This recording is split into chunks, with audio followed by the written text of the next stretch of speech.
Hello everybody, welcome to the newest episode of Games, Life, and Horror, and today we'll be covering the Anasi's Goatman story, which I probably pronounced wrong, but whatever.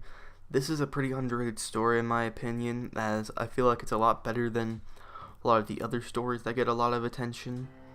This video is in collaboration with Dr Dreadul. Go check him out, he's a great channel, he makes pretty good content. Anyways, let's get into the video. My name is the Man in the Mask, and this is the Anasi's Goatman story.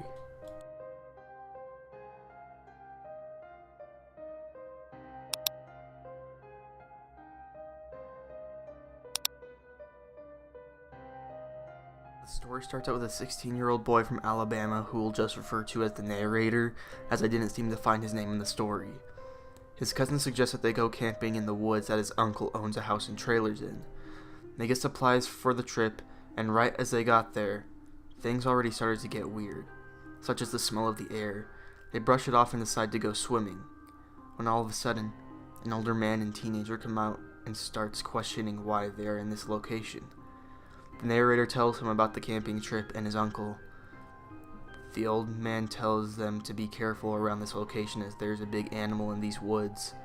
He leaves his son with them to hang, while the old man leaves. Everything is going normal. There was him, Tanner, which was the old man's son, 5 of the narrator's cousins, and 4 of their friends. They were all about the same age, ranging from 15 to 17, which all adds up to 11 people. Keep in mind that there were 11 people.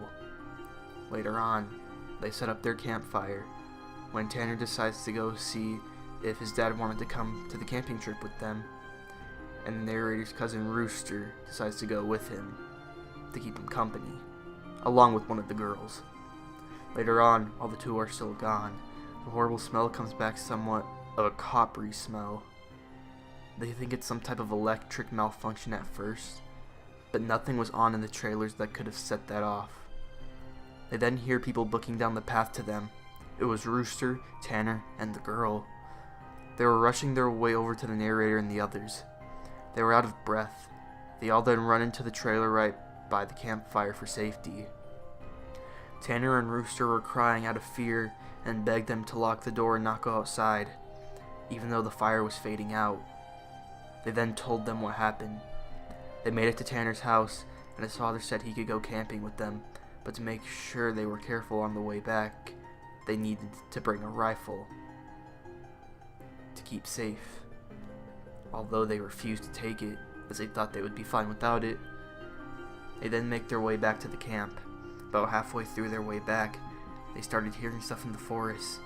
Keep in mind it was almost pitch black at the time, so it was almost impossible to see.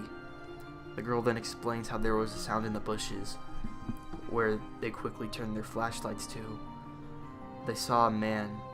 Rooster started shouting at him stuff about how the man was scaring them and to leave them alone. They start walking again as the man seemed to not notice them. The horrible copper smell started coming back to them. They then see another man on the opposite side of the forest, slightly closer to the path. While they're telling the story, the smell starts getting stronger in the cabin. The closer they got to the trailer, they started to hear sounds, such as gibbering, and once they saw the campfire, something about 40 yards behind them jumped out of the bushes onto the path. At that point, they just started to run. The narrator's cousin, Junior, then tells them about a similar story about something called Goatmen, but they just tell him to shut up with the scary talk, as it's pretty bad for that at this timing. But he keeps going on and on and on about the Goatmen. The narrator knew a bit about the Goatmen before.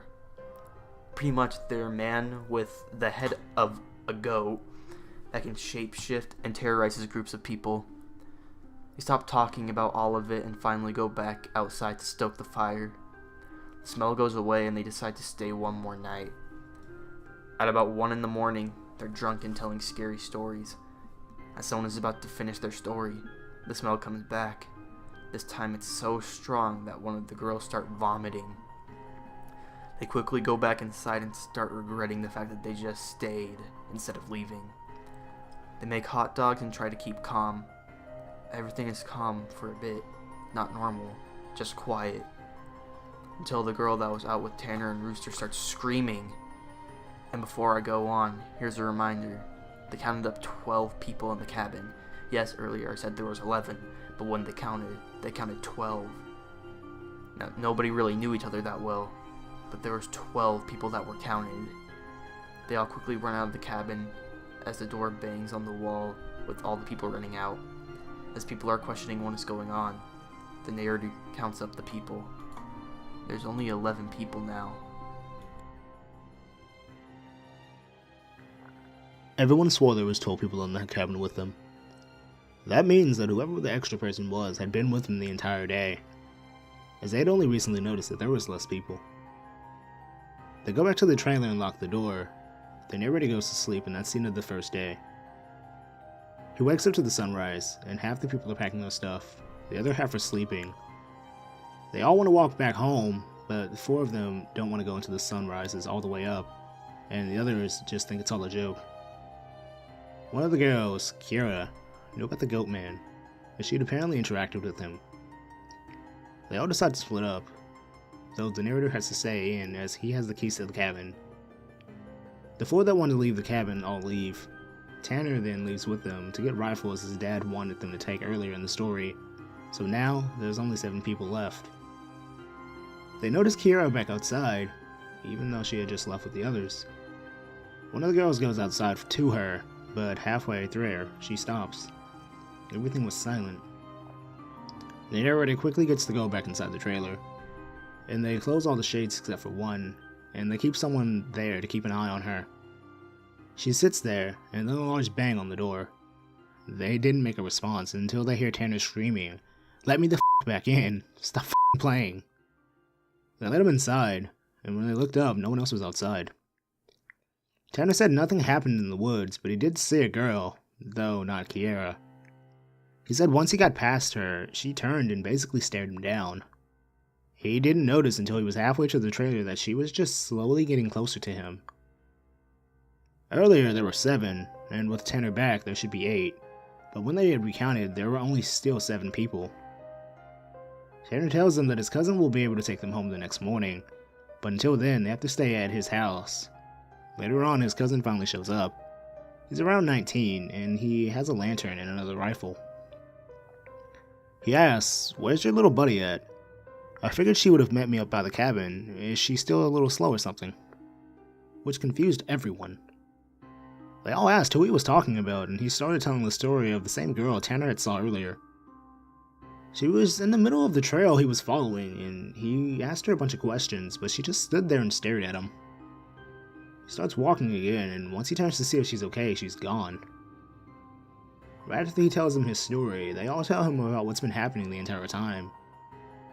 They get to telling him about how they basically saw the same girl, and he initially believes them, and then he goes back to his story. As he said, the smell was getting stronger while he was walking, and that he tried to keep the girl in front of him, but she was just too slow. She had also had something, but he didn't know what it was, as it was too quiet to actually hear. So at around 11, the smell comes back, and it's all its worst. Smelling like some sort of cooked blood, Tanner and the others load their rifles as it comes back to them. A half-knocking, half-clawing sound starts coming from the door, and a strange voice starts talking. In a weird tone, the voice says, "Let me the f*** in. Stop f***ing playing." It didn't sound human. More like those animals you see on the internet trying to sound like humans as they're talking. They asked who was there, but they kept getting the same reply of, "Let me the f*** in," for almost 15 minutes. The smell goes away, but whatever was outside is still creeping around and would come to the door every couple minutes. At around 2 a.m., Reese, Tanner's cousin, picks up his rifle and goes outside. He shoots the air a couple times and yells at whatever it is to leave them alone. And right as he does that, whatever it is that's been searching and chasing and stalking them starts screaming from the woods and the river at the same time by the trailer. When whatever comes out there starts screaming, it makes a beeline and everyone quickly runs inside.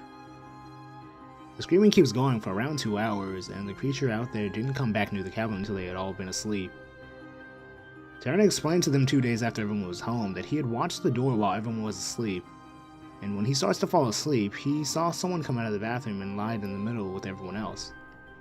He didn't say anything as he thought it was just one of them. He even counted and noticed 9 people. He had followed them all the way to his house. When he had went to lock up, the window in the bathroom was unlocked. The same bathroom the person came out of when he fell asleep.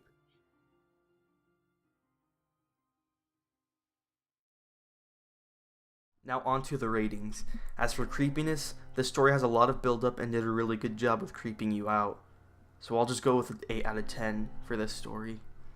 Now for originality, this wasn't the most original story, as there are many different camping horror stories, but this story stands out from the others just a little bit, so I'll hand it about a 6 out of 10. And then for believability, I didn't find this that believable myself, but when you compare it to different creatures a lot of people do believe in, such as Bigfoot, you can see it's not that believable if you do believe in that kind of stuff. So I'll give it around a 6.5 out of 10. This leaves it with a 20.5 out of 30, which is a pretty solid score. The story is pretty underrated in my opinion, and even though it's not the best story, it's still pretty good. If you enjoyed this video, be sure to leave a like, comment down below what you want to see next, and subscribe to my channel. Also subscribe to Dr. Dreadul, his channel will be in the description down below. He makes good content, it's similar to mine. He does creepypasta videos, and yeah, that's it. See you guys later.